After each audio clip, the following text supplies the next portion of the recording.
the session on advocacy and elections. My name is Ivan Maurovic, and I've been collaborating with Tavana for the last 5 years.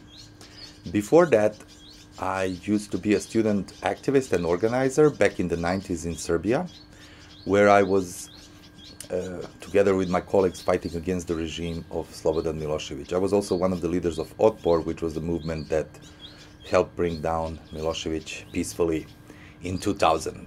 Ever since, I've been consulting with groups around the world who were facing similar challenges as we did back in the 90s, and that's how I started collaborating with Tavana back in 2012. I was delivering a course on technology and human rights advocacy, looking at online campaigns that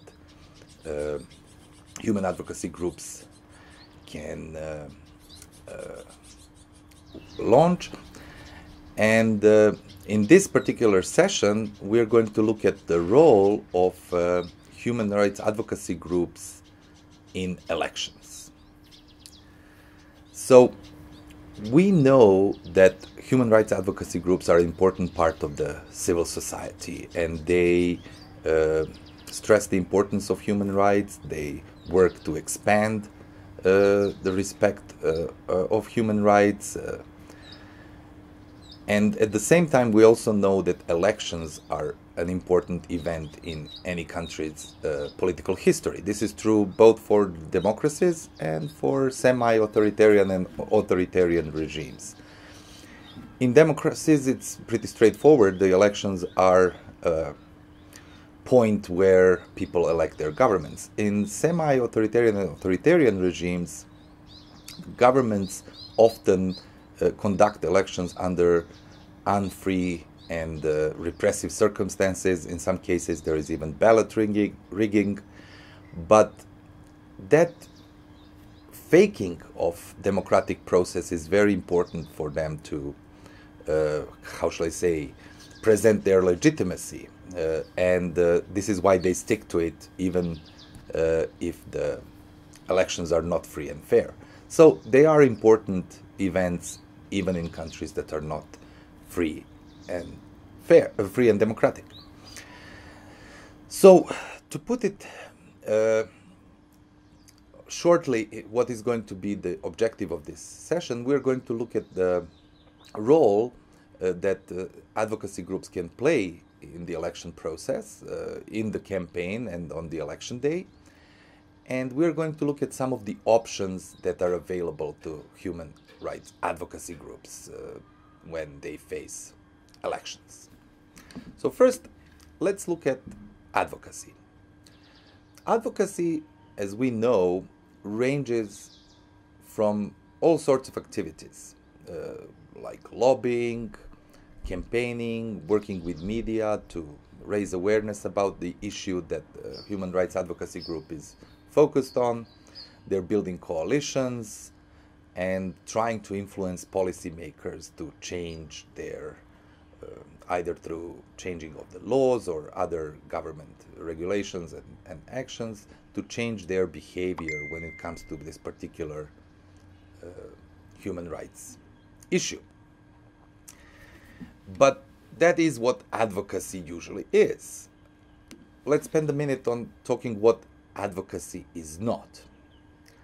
Advocacy is not participation in the elections. So human rights advocates do not run for office. This is the job for politicians. So although they participate in a range of activities such as lobbying, campaigning, raising awareness, etc., they do not run for office. So that poses a question: what do they do when elections happen and when politicians run for office? Between the elections, human rights advocacy groups are often busy trying to criticize the government on human rights violations, trying to pressure the government to change their behavior, and they do it through a range of activities, ranging from writing reports and statements and press releases on human rights violations, building coalitions, negotiating with the different political actors trying to get support on the issue that they're fighting for, and they also engage in acts of protest and, let's say, direct action. But what happens during the election? During the election, there is a certain, how should I call it, fight between the opposing candidates, and that actually complicates matters for the human rights advocacy groups. We can say that, you know, this struggle exists even between the elections, but during the election campaign, the fight between the government and the opposition, or between the regime and the dissidents, increases. And the human rights advocacy groups need to understand that and to fit into this different environment. So let's talk a little bit about the environment during the elections. There are good things and bad things about environment during the elections. The good thing about it is that political space usually opens up during the election campaign. This is certainly true for democratic countries, but even in semi-authoritarian and authoritarian countries, political space tends to open up maybe a little bit, but still there is a little bit more wiggle room than there was before the elections. The reason for that is that, you know, these authoritarian countries are trying to fake democracy. They're trying to present that, you know, they are going to be elected in a democratic election. So although they use intimidation and voter suppression and everything, there is still this attempt to fake free and fair election, which kind of opens political space even a little bit. But that is good for human rights advocacy groups, because they can use that little political space that they can get to promote their issues. So this is a good thing about elections. The problem with elections is that issues are often viewed through the electoral lens, which means that they are influenced by partisan politics, and they are constrained by the choice of candidates. This means that people are viewing the election and everything that is around the election in the lens of their choice. So if we are raising an issue, it needs to be relevant to the elections. And in certain cases, politicians can also raise issues that may be more relevant to voters than the issues that human rights advocacy groups are campaigning for. So we need to be aware of that overall atmosphere in the election.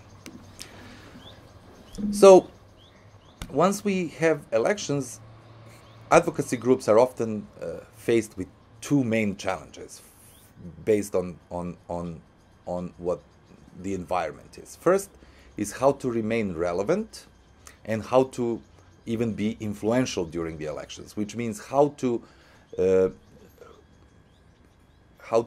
present the issues that we're fighting for and make these issues the issues of the campaign, but also how to be independent from different political forces that are fighting in the election, and how to preserve the identity that has been established and is that advocacy groups is known for. Another thing is how to remain independent from political parties, and how to avoid cooptation from these political parties. This is maybe easier for established and traditional NGOs, which are, let's say, think tanks or some other groups that have their own identity, which is very well established. But for some more spontaneous grassroots organizations like student organizations, they're more vulnerable to that, and they may see their leaders leave and go to the political parties and maybe run for election.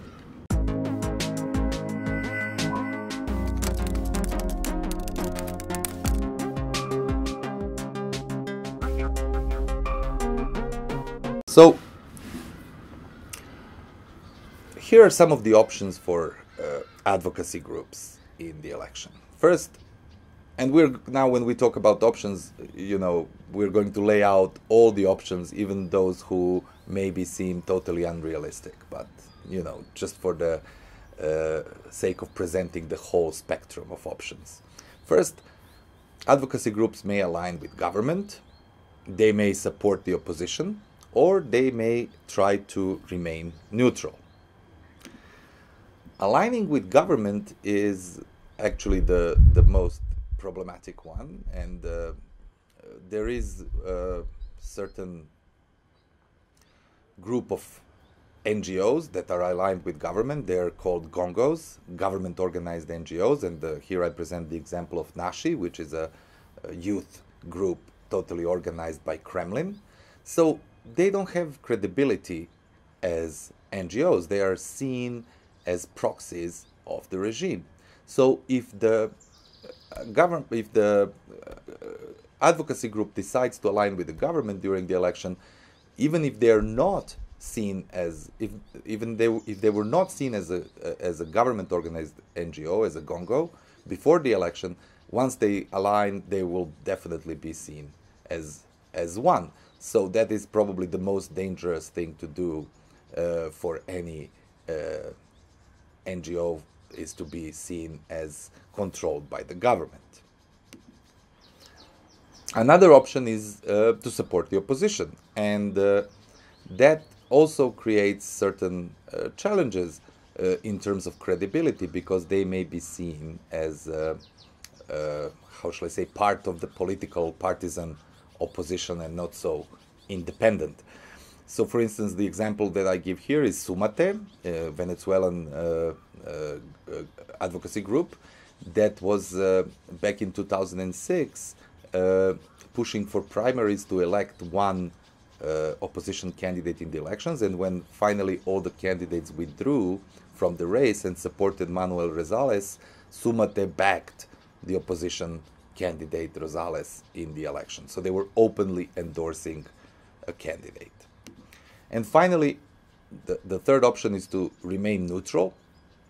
So neither to align with the government nor with the opposition. And that is probably the most common thing for all the, let's say, if we look at the majority of the organizations and human rights advocacy groups, this is what they decide to do. What are the reasons for remaining neutral? First, in many countries there are legal restrictions, which means that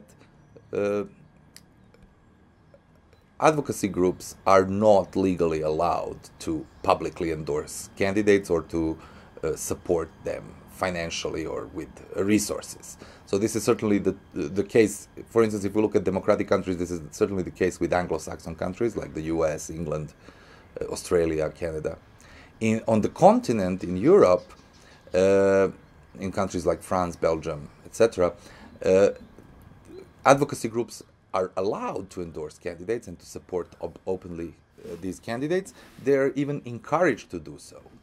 But if we look at semi-authoritarian and authoritarian countries, there are very big legal restrictions when it comes to participation in the election.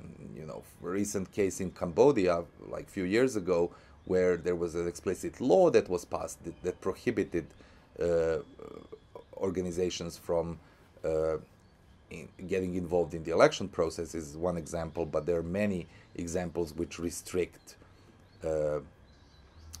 these organizations from participating in the elections. Another thing is credibility. So the reason why many advocacy groups decide to remain neutral is because they want to maintain their credibility and they want to maintain their identity as independent organizations. So in order to do that, they refrain from supporting anybody who is running in the race. The third option, or the third reason for remaining neutral, is even if advocacy group wanted to support the opposition candidate, because of the opposition split and infighting that happens after that, they decide that it's better to kind of remain neutral because they don't want to pick favorites among the splinter groups.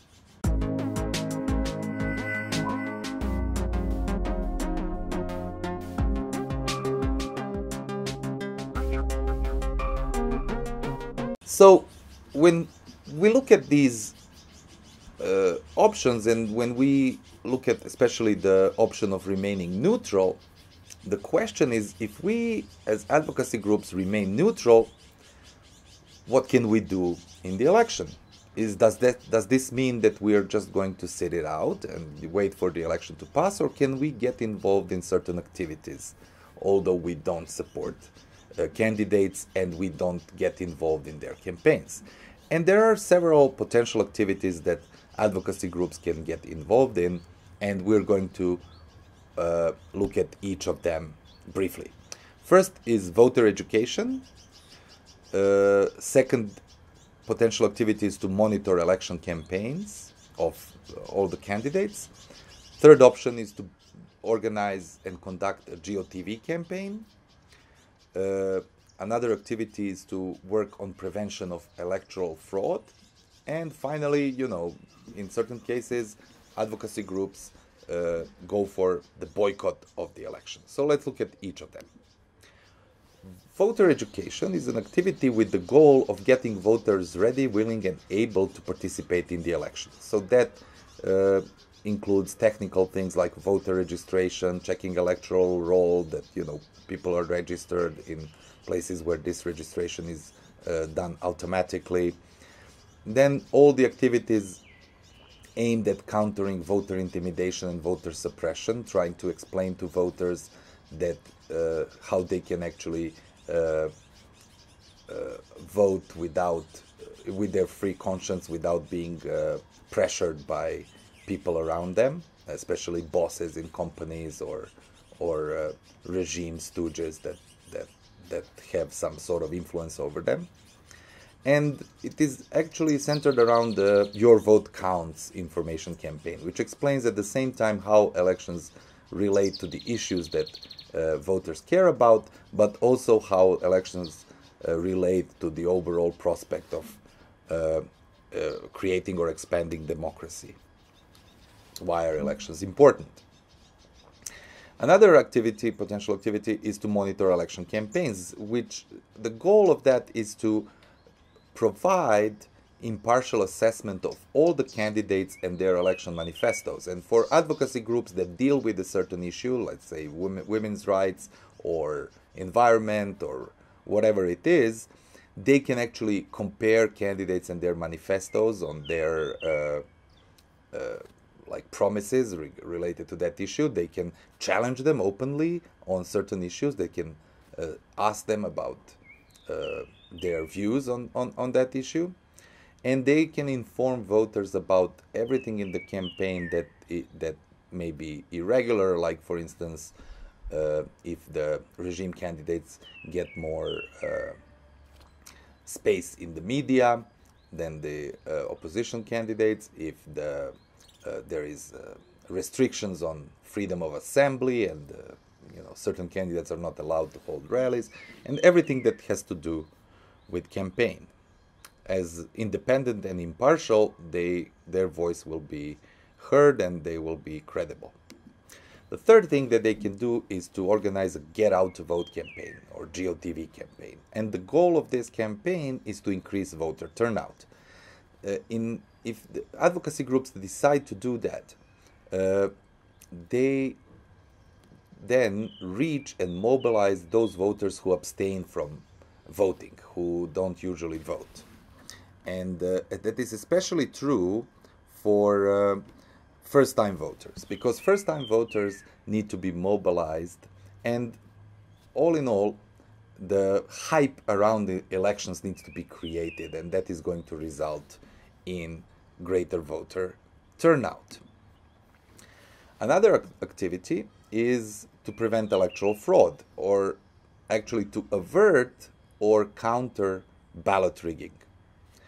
So, depending on the election system and the technicalities of the vote, advocacy groups may monitor the vote at polling stations if the law allows them to be present at polling stations, but in many cases that is not allowed. So they can still organize parallel vote count from the information that they get from polling stations, if they can get access to that information. So they can organize parallel vote count. In certain countries that is what they do, or they can conduct exit polls if they are not allowed to be present at the polling stations, and if they don't have access to data from the polling stations, they can still conduct exit polls and compare these exit polls with the official results.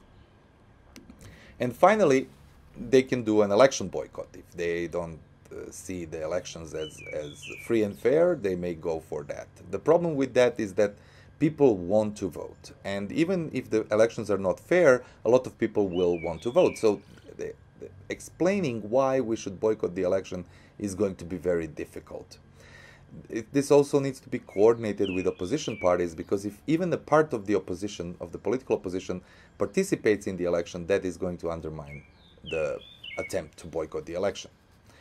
And of course, at the same time, when we boycott the elections, we have to organize outside of the institutions, to build some parallel institutions, and to create some sort of a challenge for the authorities, because boycott alone doesn't create that challenge.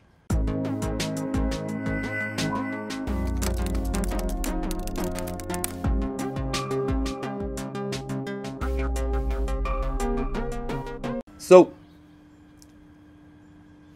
we can stay neutral as advocacy groups in the elections. We don't need to align with the government or with the opposition, but we can still remain relevant. How do we do that? So we stay true to our mission. If we are fighting for a particular cause, if we have focus on a particular issue, we should still work on that issue during the election campaign. Try to connect it with other issues that are raised in the election campaign, and try to make our issue more relevant by engaging with all the players, with all the candidates, and promoting the issue. Another thing is to work closely with other advocacy groups. That means that, you know, there are other groups that are working on their particular issues, and our work is completely compatible, and working with them will amplify our voice in the election.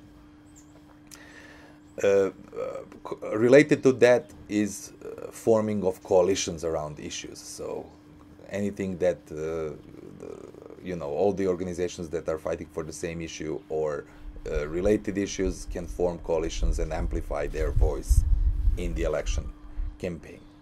Most importantly, we need to engage with voters. We need to be in constant communication with the voters, because this is going to be the most important thing for the issue that we're fighting for. So that issue needs to be relevant to the voters, and once voters are the ones who recognize that issue as relevant and important, politicians will have to answer, because they care about, even if they don't care about the issue, they care about those voters and they want to get that vote.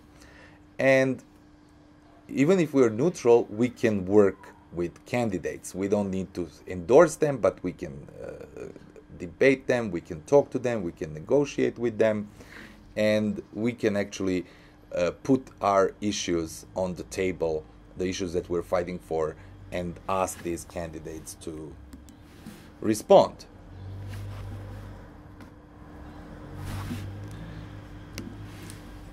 So let me list some of the specific activities that advocacy groups can do during the election campaign. They can write statements and reports and issue press releases on the issues that they care about, and comment on the candidates and how they and their manifestos treat these issues. They can organize conferences on particular issues and raise the visibility, and also invite candidates to these conferences if that is allowed in the country, but they can also try to do some sort of an online equivalent of a conference if the situation in the country doesn't allow for it to happen. They can distribute material, both online and offline, about the issue that they're fighting for. They can train election observers if they are aiming to prevent or counter election fraud. They can organize public events, especially if they're engaged in a get out to vote campaign to create hype around the elections. For instance, they can organize concerts or other public events. And finally, they can protest electoral fraud once it happens. And we've seen that happening in many countries, like Iran in 2009, or Turkey happening right now.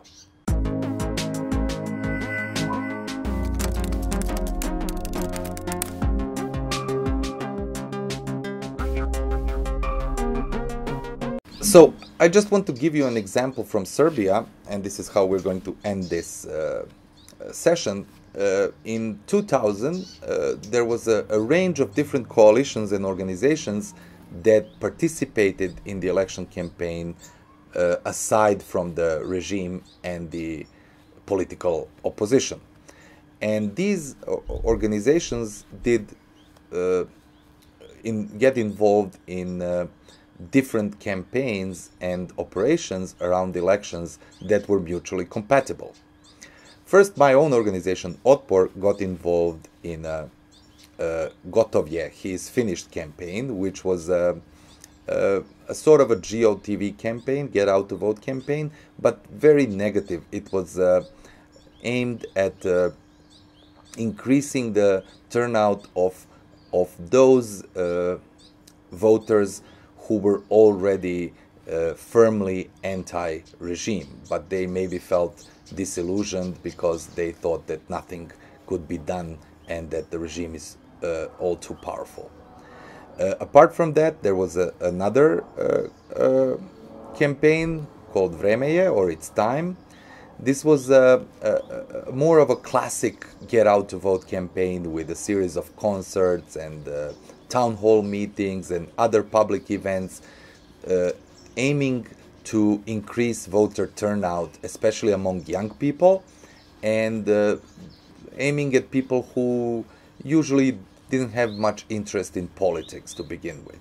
This was a very successful campaign because we created a record turnout in Serbia in 2000, and it was never reached ever since. And especially the record turnout was in the category of first-time voters. So the hype around elections was so big that the first-time voters voted in this election. And finally, there was another organization called CESID, and they were involved in voter education, and they were involved in training of election observers for the election, with the aim to prevent electoral fraud. So, as you can see, a number of different organizations, a number of different coalitions engaged in a number of different campaigns actually helped increase voter turnout, helped prevent electoral fraud, and led to a successful defeat of Slobodan Milošević on the 24th of September 2000. And finally, he was forced to accept that defeat a few weeks later on October 5th, 2000, after he tried to falsify ballots but was faced with protests against election fraud.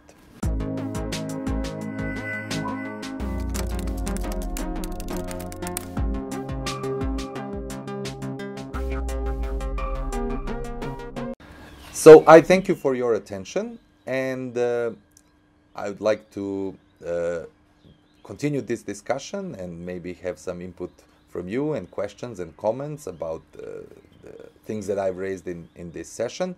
But the bottom line is that rights advocacy groups, even if they don't participate in the elections as political parties do, can be relevant and have a range of options at their disposal in the election year. Thank you very much and have a good day.